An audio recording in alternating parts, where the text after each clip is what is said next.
नमस्कार, आप देख रहे हैं पुलिस महानगर। तो आइए शुरुआत करते हैं आज की कुछ खास खबरों से। महाराष्ट्र में मुगल शासक औरंगजेब के नाम पर राजनीति खत्म होने का नाम नहीं ले रही।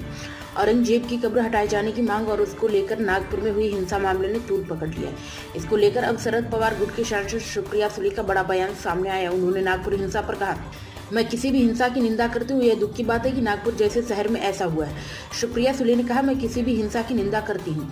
हिंसा अत्याचार होना ही नहीं चाहिए। नागपुर बहुत अच्छी संस्कार शहर है, वहाँ बहुत अच्छे लोग रहते हैं। यह बहुत दुख की बात है जो नागपुर में ऐसा हुआ, मैं उसकी निंदा करती हूँ। मैं मानती हूँ कि इंटेलिजेंस फेलियर हुआ है। महाराष्ट्र में रोज इंटेलिजेंस फेलियर होता है।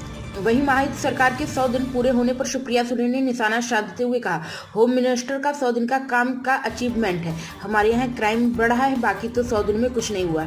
उन्होंने कहा, इतना बड़ा मैंडेट मिलने के बाद अमन शांति राज्य से चलना चाहिए। महाराष्ट्र में इतना बड़ा मैंडेट मिलने के बाद क्या हो गया?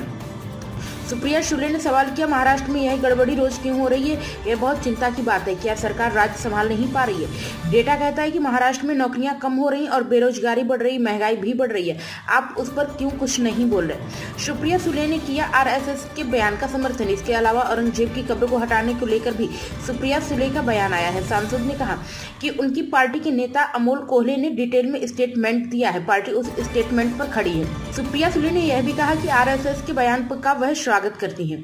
उद्धव ठाकरे के मामले में सुप्रिया सुले की प्रतिक्रिया। इसके अलावा दिशा शालियान मामले में सुप्रिया सुले ने कहा, उद्धव ठाकरे ने विस्तार से स्टेटमेंट दिया है। हम उद्धव ठाकरे के साथ पूरी ताकत के साथ खड़े रहेंगे। हमें इस मामले में बहुत संवेदनशीलता से बोलना चाहिए। हमें हमेशा सत्य के साथ ही रहे हैं।